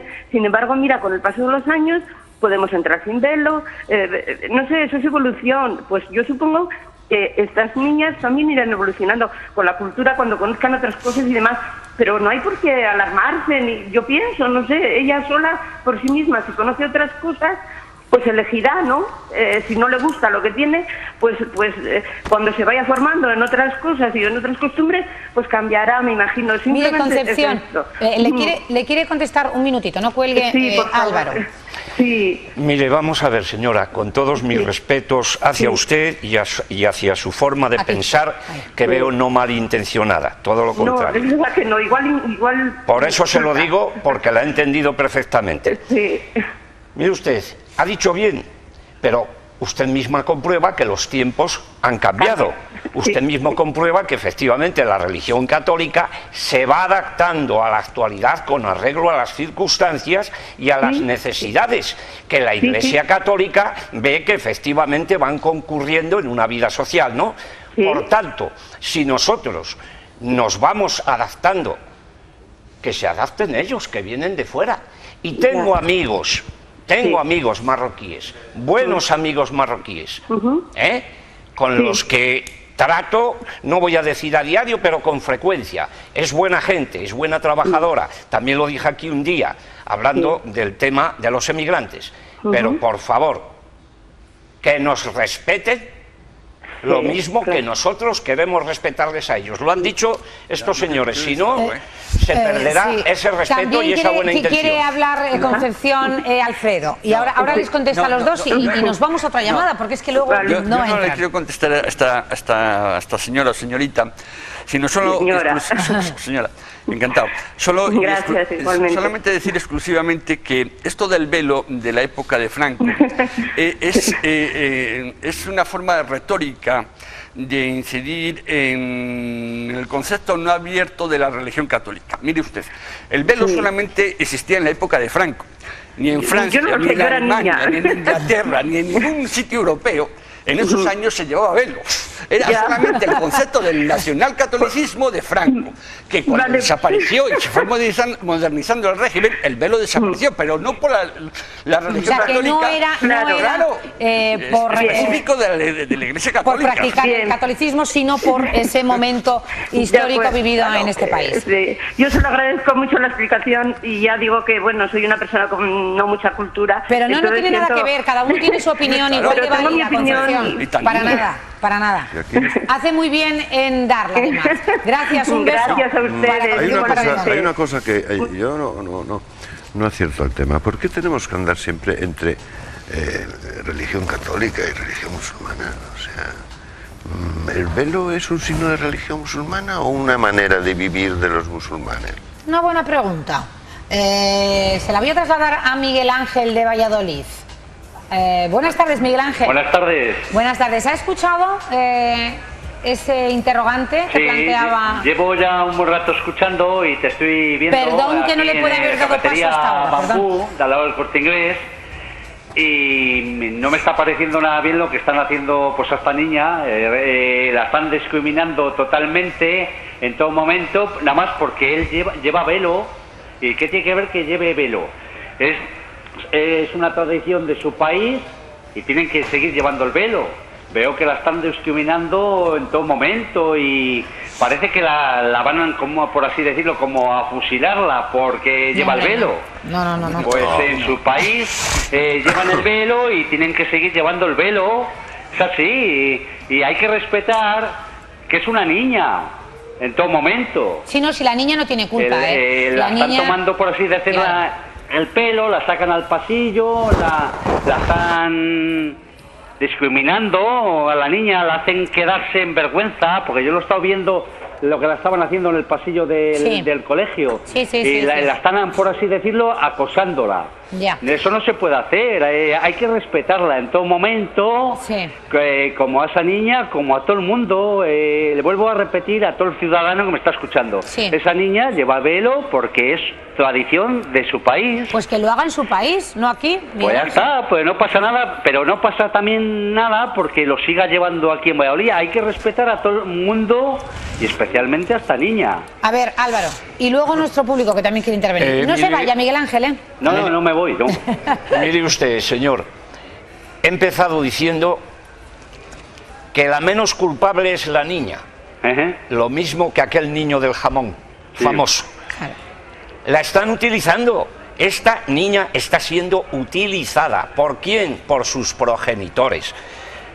Siguiendo un sistema, lógicamente, estudiado meticulosa y precisamente por ellos, para efectivamente infiltrarse de la mayor manera posible en su sistema a costa del nuestro. Y eso es lo que con todo respeto y prudencia digo que no se puede consentir. Miguel Ángel, contéstele y me voy al público. Sí, pues, ¿por qué? Vamos a ver, ¿por qué no se puede consentir? Vuelvo a repetir de que esta niña vaya con su velo. Vuelvo a repetir que es su tradición en su país, todas van con velo. ¿Qué las vamos a coger a todas porque lleven el velo? ¿Las vamos a fusilar? Pues no, vuelvo a decir que no. Nadie está hablando de fusilar. Veo que no lo entiende o no lo quiere entender usted. Es que veo que ustedes no lo entienden ustedes. Bueno, bien, vale, de acuerdo. Discriminándola a esta niña nada más porque lleva el velo. No es así, ¿entiende? Yo pienso que hay que respetar a todo el mundo y especialmente, vuelvo a decir, a esta niña. La están discriminando porque lleva el velo, la están tratándola muy mal. Miguel Ángel, ¿y si a los niños les incomoda tener a una niña que viste de manera diferente, que la hace diferente y que la aparta del resto, qué opinaría? Bueno, pues lo que tenían que tomar cartas en el asunto, el director o la directora en ese caso, para que no harían eso. Porque todo el mundo tenemos derecho a que nos respeten en todo momento, y más a esta niña, vuelvo a decir, no se está metiendo esta niña con nadie. Y si fuera vestida, perdón Miguel Ángel, y si fuera vestida de campanilla al colegio, por ejemplo, pues cualquier niño, hay que seguir respetándoles. Los niños son niños toda la vida, además, y hay que respetar a los niños. Pues, Miguel a los Ángel, mayores esa era también, su opinión. pero es que veo que la están discriminando muchísimo a esta niña, nada más porque lleva el velo. Ya. Y no, ella es una víctima. Porque lleve su velo. Vuelvo a repetir que es una tradición de su país. Claro, ella es una víctima de esas costumbres. La están Gracias, Miguel Ángel. Nada más porque lleva el velo. Eso no es así, hombre, hay que respetarla y seguirla tratándola bien y queriéndola. Miguel Ángel, gracias por su opinión. A ti. Un beso, gracias. Eres guapísima, tenía ganas de haber contigo. Ay, gracias, Miguel Ángel. Adiós. Gracias. Hasta otro momento. Nuestro público, a ver, ¿te llamabas, perdona? Víctor, adelante, que querías... Bueno, a mí me gustaría trasladar aquí a los tertulianos un punto de vista que hablan en relación al enfoque social o al religioso, en cuanto comparan un país, Egipto, como se ha dicho, con España. Y han hecho la comparación de España cuando estaba Franco, que si un velo y demás. Me gustaría también que vieran el enfoque, en vez del religioso, en cuanto al político, porque estamos viendo que, sobre todo además estos días, como está Túnez, como está Egipto, siempre estamos hablando más que de una cultura o de una religión, estamos hablando de países bajo una dictadura. España ahora mismo es una democracia y no está igual que cuando estaba Franco, que le daba a lo mejor más poder a la religión. Entonces, tampoco se puede comparar Egipto, Túnez o Marruecos con España. Acertado, sin duda, el matiz. Y también otro punto de vista, por no dar siempre, o no ver ese punto negativo o positivo, depende de quién lo observe, sería también en que aquí, independientemente de la cultura, la religión y demás aspectos, aquí tenemos como prohibido, entre comillas, entrar cubierto con una gorra, un gorro, en un recinto cerrado. Entonces, por ver un poco los dos puntos de vista, no condenar lo social con lo político y con lo religioso. Pues yo creo que se merece un aplauso, ¿no? Por el resto de los compañeros. Sí. Y además hay una cosa que yo tengo muy claro y es lo que quería decir. O sea, no solamente es el velo puede ser una manera de cubrirse la cabeza, como puede ser una gorra, como puede ser un sombrero, pero a usted ni le permiten la gorra ni el sombrero en su clase. Ese es el tema. Claro. Eso es lo que hay que tener en cuenta. Si se me permite, era un rasgo de cortesía, de educación, de buen gusto, cuando una persona, un caballero cubierto bien con una boina, un sombrero, cualquier artilugio en la cabeza, se lo quitaba e incluso saludaba descubriéndose, con lo cual demuestra buen gusto, educación y tal. Pero ahora le voy a decir a usted una cosa más. Me gustaría que con un micrófono en la mano y una cámara detrás preguntara usted a muchas mujeres, y lo digo respetuosamente hacia ellas, a muchas mujeres musulmanas, si están satisfechas con tener que ir totalmente cubiertas, totalmente tapadas, o preferirían ir con la cara al aire. Alfredo. Como comodidad, como higiene, como muchas cosas, Álvaro. aparte de tradiciones. Alfredo. Sí, yo estoy totalmente de acuerdo.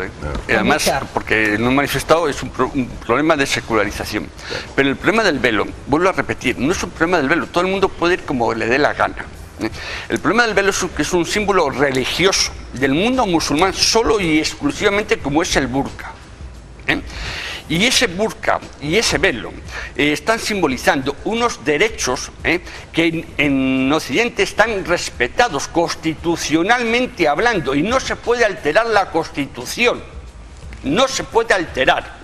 Eso por un lado. Y por otro, mire usted, las mujeres musulmanas, y no lo debemos olvidar, aparte de que reciben castigos corporales del siglo I de nuestra historia, es que en muchos países no pueden votar. Y no pueden votar por culpa de ese velo, que ese velo está simbolizando la secularización en el mundo occidental en relación al mundo musulmán. Mientras no se separe la Iglesia del Estado en el mundo musulmán, no podemos hablar de la misma manera. Queda Elio por dar su opinión para terminar, pero no quiero dejar a Charo de Palencia. Medio minuto, Charo, por no dejarla sin entrar. Buenas tardes. Buenas tardes, enhorabuena por su programa. Gracias, Charo. Estoy totalmente de acuerdo con los contertulios. Y yo solamente, para ser muy escueta, donde fueres, haz lo que vieres. Nosotros, yo cuando he estado de turista, he tenido que amoldarme a sus normas y a sus pautas. Es más, en Marrakech nuestra guía fue multada porque solamente llevaba el velo y se había quitado lo que la cubre la cara. Y era una guía turística. Pues no está más que claro. Está más que claro. Un beso, Charo. Gracias. Gracias. Bueno, yo quiero hacer una puntualización con lo que acabas de decir. Dentro del velo hay 4 tipos de cobertura, ¿no? Dentro del mundo musulmán. Ese está claro que eso es anti todo, ¿no? Porque eso es suprimir la personalidad de la persona, no saber con quién hablamos ni identificarse. Pero una vez dicho esto, vuelvo a decir lo que el chaval decía muy bien. Rápidamente, Elio, porque tenemos que ir, hay que considerar el velo, aparte que sea un signo de religión, como tú dices, de la religión musulmana, yo creo que es también un acto cultural. Entonces, lo que está claro que si en el colegio no nos permiten llevar una gorra a los rap, o no les permiten a los chavales llevar un sombrero, no hay por qué permitir llevar un sombrero. Pues gracias, un aplauso para los contertulios, el doctor Elio Romero, Alfredo y Álvaro Fernández Álvarez. Alfredo Hernández. Bueno, nos vamos con nuestra compañera Marta Bermejo, que ayer comenzábamos a hablar de cómo más de 300 profesionales debaten en Valladolid hasta este viernes el negocio de la televisión y su futuro en el 27º Seminario de Televisión AEDEMO. Desde el Centro Cultural Miguel Delibes, Marta Bermejo, muy buenas tardes. Muy buenas tardes, Cristina. Pues así es, hoy estoy con uno de esos profesionales, con Carlos Bosch, que es el director de Medios y Publicidad de Danone España, pero también pertenece al Comité de la Asociación de Anunciantes de España, ¿verdad, Carlos? No me he equivocado. Correcto, al Comité Directivo de la Asociación Española de Anunciantes. Eso es. Carlos, hoy el objetivo de la publicidad, y siempre lo ha sido, es llegar al consumidor. ¿De qué manera se puede llegar en estos momentos de manera más directa a ellos? ¿Qué es lo que prima a la hora de grabar un spot?